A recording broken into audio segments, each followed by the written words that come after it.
নিরামিষ দিনে গরম ভাতের পাতে যদি এই রকম একটা রেসিপি থাকে তাহলে আর অন্য কিছুই লাগে না, আর ভাত খাওয়াটাও একটু হলেও বেশিই হয়ে যায়। নমস্কার বন্ধুরা, রূপা সিম্পল অ্যান্ড ডেলি লাইফে সবাইকে স্বাগত। আজ শেয়ার করছি সম্পূর্ণ নিরামিষ পুঁই পাতায় সয়াবিনের পাতুরি। অত্যন্ত লোভনীয় আর খুব সহজ একটি রেসিপি। তাহলে চলুন আজকের এই সহজ রেসিপিটি কিভাবে তৈরি করলাম দেখে নিই। ভালো যদি লাগে আমাকে অনেকটা ভালোবাসা দিতে ভুলবেন না। সবার প্রথমে গ্যাসে কড়াই বসিয়ে কড়াইতে দিয়ে দিচ্ছি কিছুটা পরিমাণ জল। এইবার এর মধ্যে দিয়ে দেব, দেখুন এখানে যে 15 টাকার প্যাকেটগুলো আছে সয়াবিনের, তার থেকে অর্ধেকের বেশিটা দিলাম, পুরোটা দিইনি বন্ধুরা। আপনারা আপনাদের প্রয়োজন মতো দিয়ে নেবেন, কম বা বেশি। আমার যতটা প্রয়োজন ততটুকু দিলাম, অর্ধেকের একটু বেশি দিয়েছি। এইবার সয়াবিনটা সামান্য পরিমাণ একটু নুন দিয়ে একটু সিদ্ধ করে নেব। এইবার এইদিকে দেখুন বেশ কয়েকটা বড় বড় সাইজের পুঁই পাতা আমি নিয়ে নিয়েছি। এগুলো আমার বাড়ির গাছের পাতা। এবার পাতাগুলোকে খুব ভালো করে বেশ কয়েকবার জল পাল্টে পাল্টে কিন্তু একটা একটা করে একদম পাতাগুলো ধুয়ে নিতে হবে। যদিও পাতাগুলো খুবই পরিষ্কার আমার ছাদে ছিল, তবুও পোকামাকড় তো পাতায় থাকতেই পারে, তাই প্রত্যেকটা পাতা কিন্তু খুব ভালো করে ধুয়ে নেব। খুব ভালো করে পাতাগুলো ধোয়া হয়ে গেছে। এইবার যে পাতার এই বোঁটার অংশগুলো, এইগুলোকে হাতের সাহায্যে কেটে কেটে ফেলে দিতে হবে। সমস্ত পাতারই এইগুলো কেটে আমি ফেলে দেব। সমস্ত পাতাগুলোর বোটা কেটে এবার এটাকে একপাশে আমি সরিয়ে রাখছি। এইবার নিয়ে নিচ্ছি মিক্সির বাটি। আমি এখানে মাঝারি বাটিটা নিয়েছি বন্ধুরা, ছোট বাটিটাতে হবে না, তার জন্য। আর এদিকে সয়াবিনগুলো সিদ্ধ হয়ে যাওয়ার পর একটু ঠান্ডা করে নিয়ে চিপে জল ফেলে দিয়েছি। এবার এই সবটুকু সয়াবিন এর মধ্যে নিয়ে নিচ্ছি। নিয়ে এবার এটা একটু ঘুরিয়ে নিতে হবে। অবশ্যই সয়াবিনের জলটা সম্পূর্ণ চিপে ফেলে দেবেন বন্ধুরা। ঘোরাবার সময় যদি মনে হয় খুব শুকনো লাগছে, অসুবিধা হচ্ছে, সেক্ষেত্রে আপনারা একটু অন্য পরিষ্কার জল এতে দিয়ে দেবেন। তবে সয়াবিনের জলটা অবশ্যই চিপে ফেলে দেবেন, নাহলে সয়াবিনের যে গন্ধটা সেটা থেকে গেলে কিন্তু ভালো লাগবে না।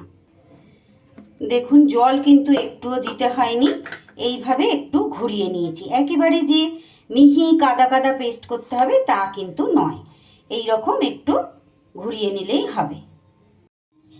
সয়াবিনের পেস্টটাও সরিয়ে রেখে এইবার মিক্সির ছোট বাটিটা আমি নিয়ে নিলাম। একটা মশলা রেডি করব, তার জন্য দেখুন এখানে নিয়ে নিয়েছি 5-6টা কাজু, আর তারই সাথে কয়েকটা নিয়ে নিচ্ছি কিশমিশ। নিয়ে নিচ্ছি মাঝারি সাইজের চামচের 1 চামচ পোস্ত, ওই চামচেরই 1 চামচ নিচ্ছি সাদা তিল, আর নিয়ে নিচ্ছি 1/2 চামচের মতো সাদা সর্ষে। সর্ষেটা এখানে বেশি দিলে খেতে ভালো লাগবে না বন্ধুরা, আর অবশ্যই এখানে সাদা সর্ষে দিতে হবে। সব উপকরণগুলো শুকনো অবস্থায় একটু এইভাবে গুঁড়িয়ে নিলাম। নিয়ে এইবার আমার স্বাদ অনুযায়ী এখানে দিয়ে দিচ্ছি কাঁচা লঙ্কা, আর তারই সাথে দিয়ে দিচ্ছি এখানে এই 2 ছোট চামচের 2 চামচ মতো টক দই। এবার একটু জল দিয়ে সুন্দর করে মিহি পেস্ট কিন্তু একটা এইভাবে তৈরি করে নিয়েছি। এইবার একটা বাটি নিয়ে নিলাম। বাটির মধ্যে সবার প্রথমে নিয়ে নিচ্ছি পেস্ট করে রাখা সয়াবিনটা। আমার চ্যানেলে এই রকম বিভিন্ন রকমের নতুন নতুন রেসিপি পাওয়ার জন্য যে সকল বন্ধুরা এখনও চ্যানেলটি সাবস্ক্রাইব করেননি তাদের কাছে অনুরোধ, আমার চ্যানেলটি সাবস্ক্রাইব করে আমার পাশে থেকে যান, আর পাশে থাকা বেল আইকনটা অল করে রাখুন, যাতে প্রত্যেক দিন আমি ভিডিও আপলোডের সাথে সাথে সবার আগে আপনাদের কাছে নোটিফিকেশান পৌঁছে যায়। আমার চ্যানেলে নতুন বন্ধু পুরনো বন্ধু সব বন্ধুদের জন্য রইল অনেক অনেক ভালোবাসা, আর অসংখ্য ধন্যবাদ জানাই যে সকল বন্ধুরা প্রত্যেক দিন আমার সঙ্গে থেকে আমার রেসিপিগুলো দেখেন। আমি কিন্তু প্রতিদিন এই রকম বিভিন্ন রকমের নতুন নতুন একদম সহজ পদ্ধতিতে রেসিপিগুলো শেয়ার করে থাকি। যারা দেখেছেন, প্রত্যেক দিন দেখেন, তারা তো জানেন, যারা আজ প্রথম এসেছেন তাদের জন্য বললাম। আর ফেসবুক পেজ থেকে দেখে থাকলে আমার পেজটা ফলো করার অনুরোধ রইল। এইদিকে দেখুন মিক্সির বাটিটাও আমি একটু জল দিয়ে খুব ভালো করে ধুয়ে দিয়ে দিচ্ছি। মিক্সির যে মশলাটা সেটা কিন্তু সম্পূর্ণ এর মধ্যে দিয়ে দিলাম, জলটাও দিয়ে দিলাম। একটু জল এখানে দিতে হবে, কারণ সয়াবিনের মধ্যে অনেকটা জল শুষে নেয়। আর দিয়ে দিচ্ছি এখানে পরিমাণ মতো একটু নুন। নুন কিন্তু সয়াবিন সিদ্ধতে ব্যবহার করেছি, তাই একটু বুঝে দিতে হবে।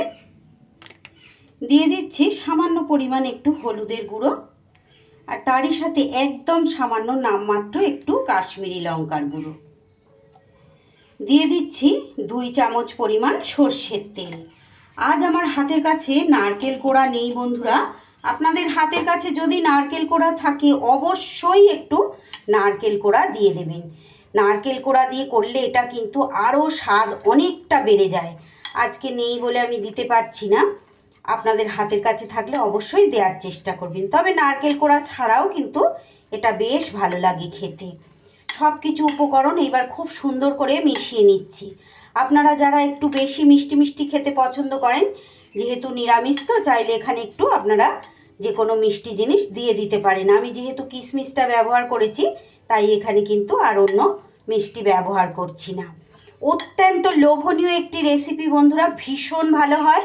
নিরামিষ দিনে তো আমাদের খাওয়া দাওয়ার ঝামেলাটা একটু বেশি থাকে, ছোট বড় সবাই, তাই চেষ্টা করবেন এইভাবে করে নিতে। দেখবেন মানে এটা দিয়েই অর্ধেকের বেশি ভাত সবাই খেয়ে নিচ্ছে। সুন্দর করে সব উপকরণ এইভাবে মিশিয়ে নিলাম। একদম সহজ, যে কোনো দিন যে কোনো সময় আপনারা খুব সহজে করে নিতে পারবেন।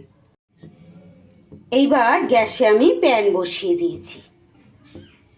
প্যানটা একটু গরম হয়ে গেলে এর মধ্যে দিয়ে দিচ্ছি 1 চামচের মতো সর্ষের তেল। তেলটাকে এইভাবে একটু ছড়িয়ে নিয়েছি, সুন্দর করে ছড়িয়ে নিয়ে এইবার পুঁই পাতাগুলো একটা একটা করে এইভাবে নিচে পেতে দিতে হবে।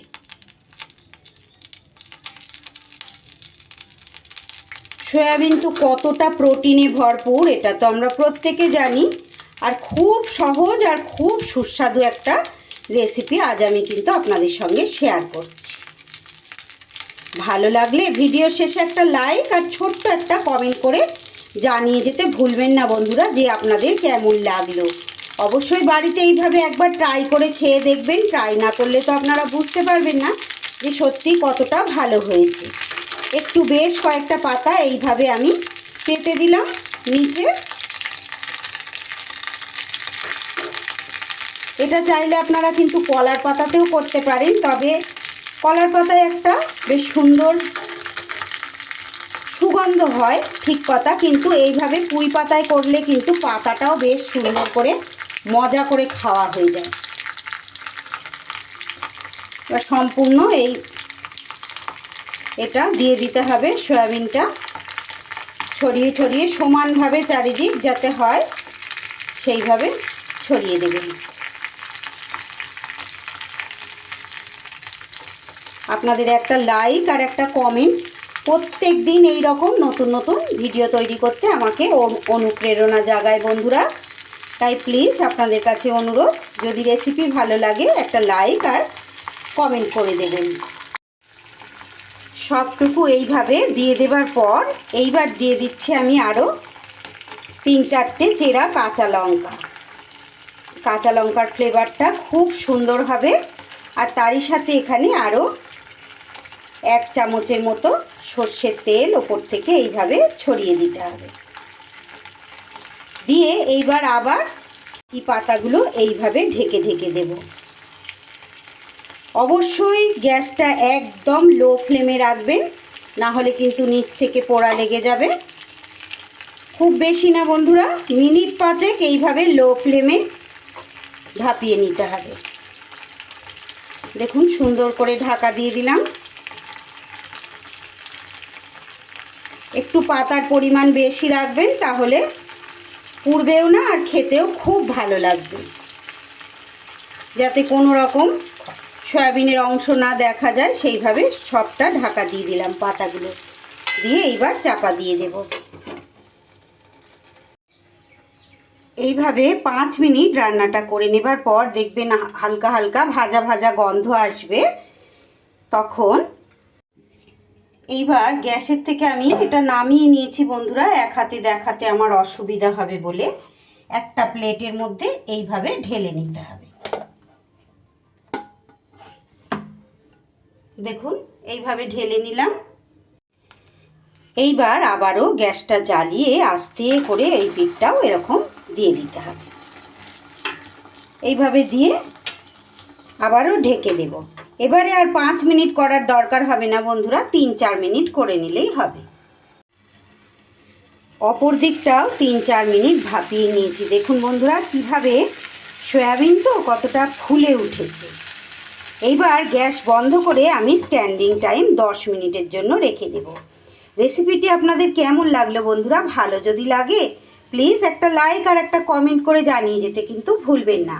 আর বন্ধু বান্ধব সকলের মাঝে শেয়ার করে আমার ভিডিওটা অনেক দূর পর্যন্ত এগিয়ে যেতে সাহায্য করবেন। 10 মিনিট পর দেখুন বন্ধুরা কতটা লোভনীয় হয়েছে। দেখুন এইবার গরম গরম ভাতের সাথে জাস্ট জমে যাবে, আর অন্য কিছুর দরকার হবে না। আজকের মতো তাহলে বিদায় নিচ্ছি বন্ধুরা, আবার দেখা হচ্ছে নতুন কোনো রেসিপির সাথে। আপনারা সবাই ভালো থাকুন, সুস্থ থাকুন, ধন্যবাদ।